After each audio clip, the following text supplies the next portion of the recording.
Bonsoir et bienvenue dans ce nouveau journal. Ravi de vous retrouver. Nous sommes le jeudi 4 mai. Dans l'actualité, en Savoie-Mont-Blanc. Elles peuvent causer des démangeaisons bénignes mais désagréables. Les puces de canard prolifèrent alors que les eaux de nos lacs se réchauffent. Sébastien Germain a suivi une opération de ratissage aux abords d'une plage à Annecy. N'avez-vous jamais rêvé de partir à la chasse au trésor? Dans ce journal, nous suivrons une jeune femme passionnée de ses quêtes. Elle est à la recherche d'une pierre sacrée cachée quelque part en Haute-Savoie. Précision à suivre avec Lucas Ruche. Depuis bientôt 20 ans, le SILA, gestionnaire du lac d'Annecy, s'active face aux puces de canard. Il organise chaque année des opérations de grattage du fond du lac. Tout au long de ce mois de mai, un engin amphibie va ratisser les abords de 6 plages différentes.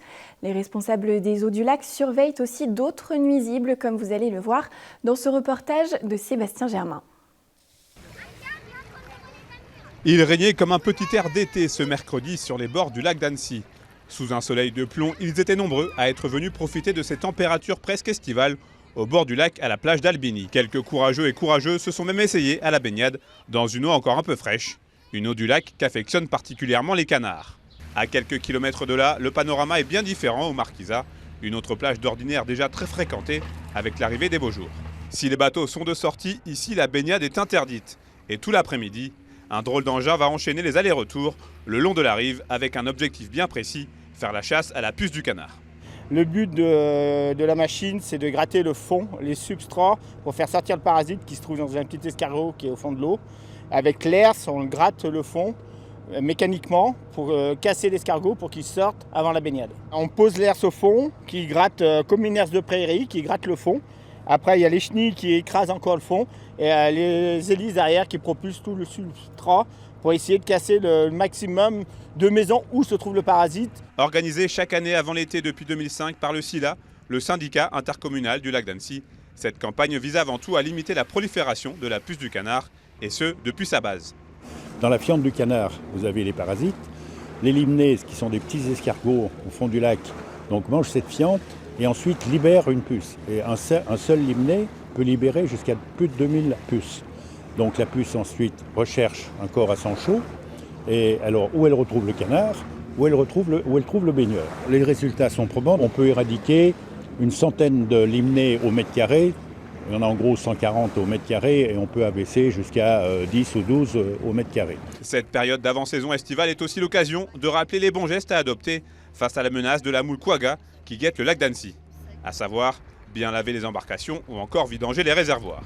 Pour le moment, il n'y a pas de moule quagga dans le lac d'Annecy, mais c'est encore plus important de redoubler de vigilance parce qu'on sait que le lac Léman est infesté, on sait que le lac du Bourget est infesté et que ça a des impacts extrêmement importants sur la distribution de l'eau potable. À Annecy, 70% de l'eau potable est distribuée et vient du lac. Donc c'est important de préserver nos canalisations d'eau potable, sinon ça coûterait extrêmement cher d'enlever toutes les moules quagga qui se logent sur ces canalisations. La moule quagga détruit à peu près tout sur son passage et on a besoin de préserver ne serait-ce que la couleur cristalline de nos eaux et les écosystèmes qui permettent d'avoir cette couleur-là dans notre lac. Cette opération anti-espèces aquatiques indésirables va durer jusqu'au 22 mai 2023 sur 6 plages tout autour du lac, entre Annecy et Sevrier. Et concernant les puces, rappelons qu'il ne faut pas nourrir les canards. En effet, leur nourrissage facilite leur sédentarisation et augmente donc le risque qu'ils contaminent les plages. Elle est chaque année très attendue, la foire internationale de la Roche-sur-Foron bat son plein. L'année dernière, elle avait attiré près de 100 000 visiteurs. Un succès qui pourrait se répéter cette année avec des dates propices qui correspondent à plusieurs longs week-ends. Manon Toiti a trouvé du monde, en tout cas dans les allées du salon. Regardez. Flâner ou rechercher quelque chose de précis, les visiteurs errent dans les allées de la foire internationale. Et chacun espère y trouver son bonheur. Aujourd'hui, vous êtes venu dans quel but ?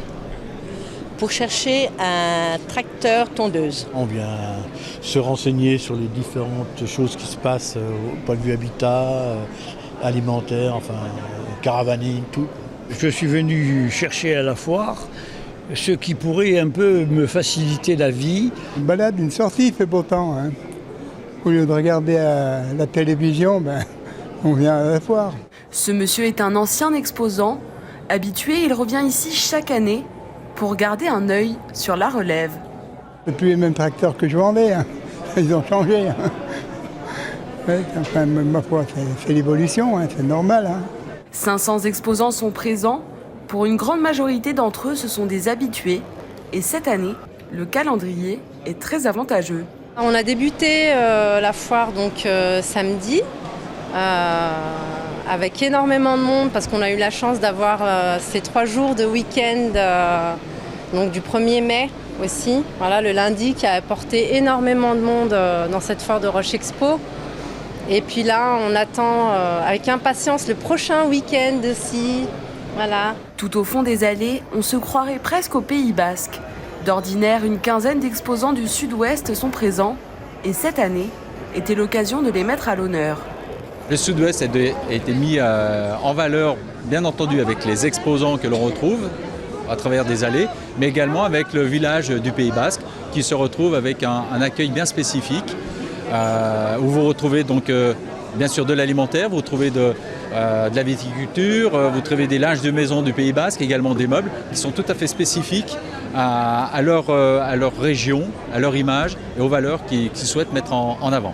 100 000 visiteurs sont attendus sur les 9 jours d'ouverture. Il vous reste encore jusqu'au 8 mai pour découvrir les stands de cette année. Nos montagnes renferment un trésor, un précieux butin recherché par une poignée de chasseurs. C'est en tout cas ce que relate un livret d'énigmes à résoudre pour trouver une pierre. Celui qui arrivera au bout de ces énigmes et trouvera son emplacement récoltera la coquette somme de 5 000 €. Luc Aruche a rencontré une participante à ce jeu grandeur nature. Trouver un trésor enfoui quelques centimètres sous terre est le rêve de nombreux chasseurs. C'est d'ailleurs l'obsession d'Alexandra, qui est partie en quête du trésor d'or en Haute-Savoie. Enquêtrice, historienne ou encore cartographe, cette mère de famille a donc appris à multiplier les rôles pour déceler les différents indices. Donc pour cette chasse, j'utilise le livre principalement qui me guide dans mes recherches. Après, j'ai l'ordinateur. Soit je fais des recherches écrites, soit des recherches imagées. Je me sers aussi, on doit utiliser la carte papier de la Haute-Savoie.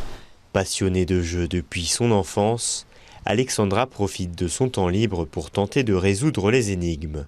J'aime bien ce qui est cérébral. Voilà, j'aime bien les escape games, j'aime bien comprendre les choses, j'aime bien faire des recherches, j'aime bien apprendre.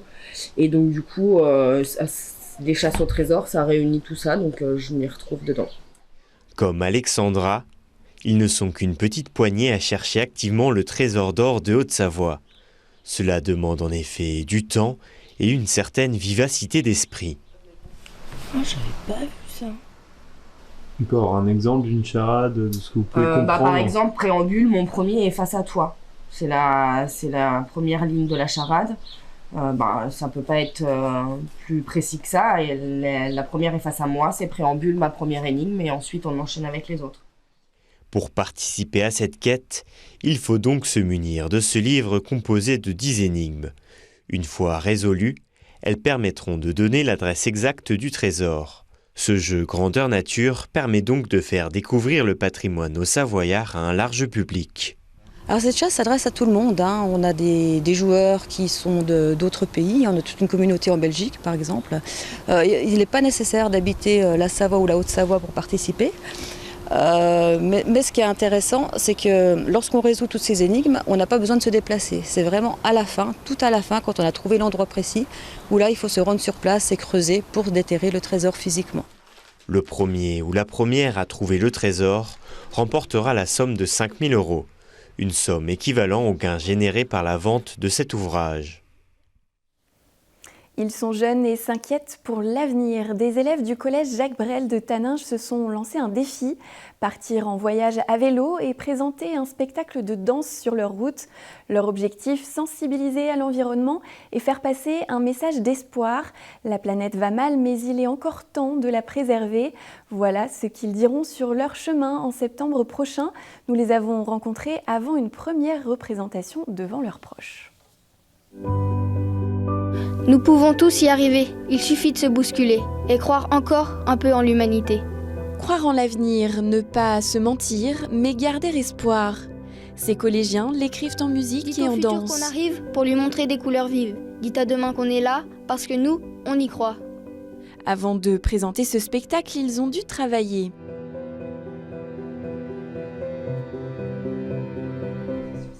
Mais il y a aussi d'autres personnes qui travaillent quand on est sur scène.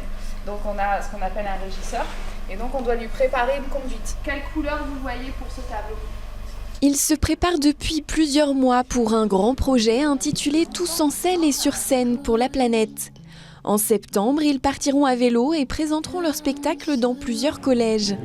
Parler de la planète et de l'impact de l'homme à travers la danse et la musique au cours d'un voyage éco-responsable, c'était l'idée de leur professeur de PS. On se rend compte qu'aujourd'hui, nos collégiens, ils sont vraiment marqués par cette problématique environnementale.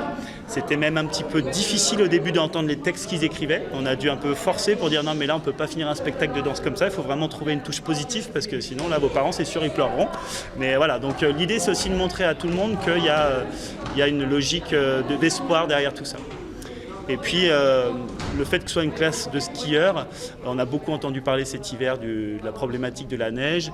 Et c'est aussi montrer malgré tout qu'on peut être sportif, on va pas dire de haut niveau, mais compétiteur de ski et être soucieux quand même de la problématique environnementale. Il faut s'y mettre maintenant pour qu'il y ait un changement. Pour que chaque lueur d'espoir ne se perde pas dans un trou noir. Les jeunes ont écrit les textes avec leur enseignant de français. Ils ont aussi reçu l'aide précieuse d'une compagnie de danse professionnelle venue spécialement de Nice. Et sortie des élèves. C'est que du bonheur de travailler avec eux parce qu'on avance et ils comprennent vite. Et on voit aussi qu'ils sont sportifs, ils ont quand même des capacités. On arrive à leur faire des portées, voilà. Et alors qu'ils ont, pour la plupart, voire tous, ils n'ont jamais fait de danse de leur vie. Portée par une cause qui la touche, cette classe de skieurs s'est donc transformée en véritable troupe de petits danseurs, prête à délivrer son message. On va dire ce message, mais on n'y va pas en bus ou en voiture, on va y aller en vélo, donc c'est déjà un premier pas. Dans la fin du spectacle, c'est moi qui redonne l'espoir pour la planète. Je me fais porter plusieurs fois pour dire que nous, on y croit. Le monde, il est un peu beaucoup pollué. Et en parler, ça va peut-être changer l'esprit des gens. Si on arrive à faire passer un message en disant qu'il y a encore de l'espoir, ça serait cool quand même. Avant de partir sur les routes, les collégiens ont présenté le spectacle à leurs proches. Un premier succès avant de pédaler et de jouer pour sensibiliser d'autres jeunes.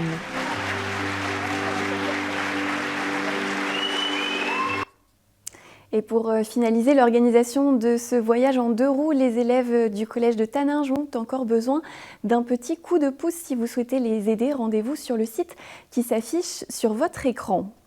Ce journal touche à sa fin, merci de l'avoir suivi. Dans un instant, vous retrouvez la météo et puis la rediffusion d'un numéro de l'aparté de la Rédac consacré à la Maxi Race qui se tiendra fin mai au bord du lac d'Annecy. Je vous donne rendez-vous demain à 18h pour le dernier JT de la semaine. Très belle soirée sur 8 Mont Blanc.